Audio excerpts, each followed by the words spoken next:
దేవుని నామమునకు ఘనత కలుగును గాక. మార్కు సువార్త 12వ అధ్యాయం 29వ వాక్యం మనం చదువుకుంటున్నాము. అందుకు యేసు ప్రధానమైనది ఏదనగా, ఓ ఇశ్రాయేలు వినుము, మన దేవుడైన ప్రభు అద్వితీయ ప్రభు, నువ్వు నీ పూర్ణ హృదయంతోనూ పూర్ణ ఆత్మతోనూ నీ పూర్ణ వివేకముతోనూ నీ పూర్ణ బలంతోనూ నీ దేవుడైన ప్రభువును ప్రేమింపవలెను అనేదే ప్రధానమైన ఆజ్ఞ. యేసు ప్రభు భూమి మీద ఉన్నప్పుడు మనకు నేర్పిన ఆజ్ఞలో ప్రధానమైనటువంటి ఆజ్ఞల గురించి మనం గమనిస్తున్నాం. తండ్రి అయిన దేవుణ్ణి మనం కళ్ళారా చూడలేమని తన కుమారుడైన యేసు ప్రభుని మానవ రూపంలో మన మధ్యకు పంపించాడు. ఆయన ఈ లోకంలోనికి వచ్చి మనకు ఆయన తండ్రి యొక్క ఆజ్ఞలను, తండ్రి యొక్క చిత్తమును మనకు నేర్పించి అలాగే జీవించడానికి మనకు సహాయం చేసినట్టుగా మనం చూస్తున్నాం. ఆయన మనల్ని అనాథులుగా విడవలేదు. ఆయన కొంతకాలం భూమి మీద ఉండి తిరిగి వెళ్ళిపోయాడు.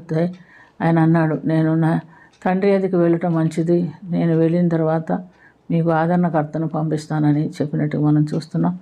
అందుకని శిష్యులు మరి మేడగదిలో ఉపవాసం ఉండి ప్రార్థన చేసి దేవుని కృప కొరకు అడిగినప్పుడు వారు దేవుని యొక్క శక్తిని పొందుకున్నట్టుగా కూడా మనం గమనిస్తున్నాం.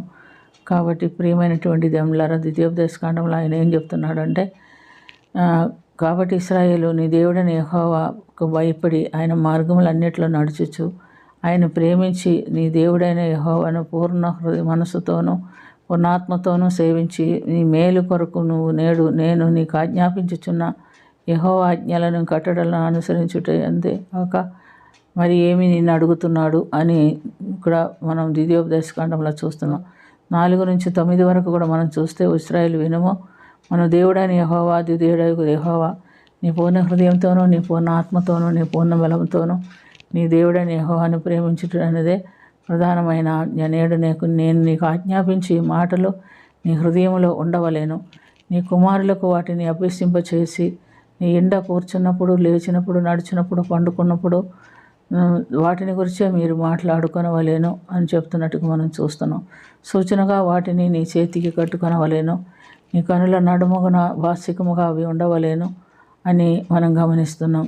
మరి ప్రియమైనటువంటి దేవుని బిళ్ళారా, నీ ఇంటి ద్వారబంధముల మీదను నీ గవుల మీదను గౌనుల మీదను వాటిని వ్రాయవలేను అని చూస్తున్నాం. ఈ విధంగా దేవుడు మనల్ని ప్రేమించి కట్టడలు మనకు నేర్పిస్తూ మోషే, యెహోషువ, న్యాయాధిపతులు, ఆ తర్వాత ప్రవక్త అయినటువంటి సమూయేలు, తర్వాత రాజులు వీరిని పంపించినప్పటికీ, తర్వాత ప్రవక్తలను పంపించినప్పటికీ ఎన్నో మార్లు అనేక విధాలుగా తన శాసనాన్ని తన ప్రజలకు నేర్పించాలని ప్రధానులను ఏర్పరిచి పంపించినప్పటికీ వారు దేవుణ్ణి ప్రత్యేకంగా ప్రత్యేకపరచక దేవునికి ప్రధానమైన స్థానం ఇక ఉండి దేవుని ఉగ్రతకు పాత్రులైనట్టుగా మనం చూస్తున్నాం. అందును బట్టి దేవుడు వారిని శత్రువుల చేతికి అప్పగించినట్టుగా గమనిస్తున్నాం. ప్రియమైనటువంటి దేవునిలారా, మనమైతే అలా ఉండకుండా దేవునికి ఇష్టమైన మార్గంలో నడుచుకొంచు దేవునికి ప్రియమైనటువంటి బిడ్డలుగా జీవించాలని దేవుడు గుర్తుపెడుతున్నాడు, మనకు చెప్తున్నాడు. ఆయనను వారిని కోపం వలన శత్రువుల చేతికి అప్పగించినప్పటికీ మరలా వారిని ప్రేమించి తిరిగి తమ వాగ్దత్త ప్రదేశంలోనికి తిరిగి తీసుకొచ్చారు. అక్కడ ఉండి కూడా వారు దేవుని మహింపరచలేకపోయినందున దేవుడు వారిని విడిచిపెట్టి మరి ఈ లోకమునకు తన కుమారుని పంపించాడు.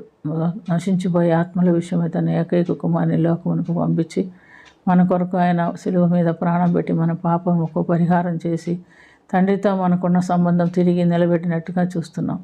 కాబట్టి మన యేసు ప్రభునందు విశ్వాసం ఉంచి మన పాపములు ఒప్పుకొని విడిచిపెట్టి వాక్యానుసారమైన జీవితం జీవించి పరిశుద్ధత కలిగి దేవుని రాజ్యంలో ప్రవేశించాలనేది దేవుని యొక్క చిత్తం. అందుకని ఆయన ఆజ్ఞలను గైకొంటే నీ పూర్ణ హృదయంతో, నీ పూర్ణ ఆత్మతో, నీ పూర్ణ బలముతో, పూర్ణ వివేకంతో నీ దేవుడని యెహోవాను ప్రేమించు. రెండవదిగా నిన్ను వలె నీ పొరుగువాన్ని ప్రేమించు. ఈ 2 కట్టడలు ఆ 10 ఆజ్ఞలను కుదించి దేవుడు మనకి ఇచ్చి ఉన్నాడు. దీన్ని అనుసరించి మనం జీవించినట్లయితే నిశ్చయంగా దేవుని రాజ్యానికి వెళ్ళటానికి వీలవుతుందని దేవుడు హెచ్చరికిస్తున్నాడు. అటు ధన్యకరమైన జీవితం కొరకు ప్రార్థన చేసుకుందాం. ప్రేమ కలిగిన తండ్రి, కృప కలిగిన ప్రభు, యేసు రక్షక, మేమును నీ కట్టడలను ఆజ్ఞలు అనుసరించి జీవిస్తూ నీకు ఇష్టమైన బిడ్డలుగా ఈ లోకంలో మా ఆత్మీయ జీవితములను సిద్ధపరచుకొని రాజ్యమును చేరునట్టుగా నువ్వు మాకు సహాయం చేయమని, ఏ ఒక్క ఆత్మ కూడా నశించిపోకుండా ప్రతి ఒక్కరూ నీ యందు విశ్వాసం ఉంచి ఉచితంగా ఇచ్చేటటువంటి రక్షణ పొంది నీ రాజ్యానికి ప్రవేశించినట్లుగా సహాయం చేయమని యేసుక్రీస్తు పుణ్య నామమున మిక్కిలి వినయంతో అడిగి వేడుకొనుచున్నాము తండ్రి. ఆమేన్.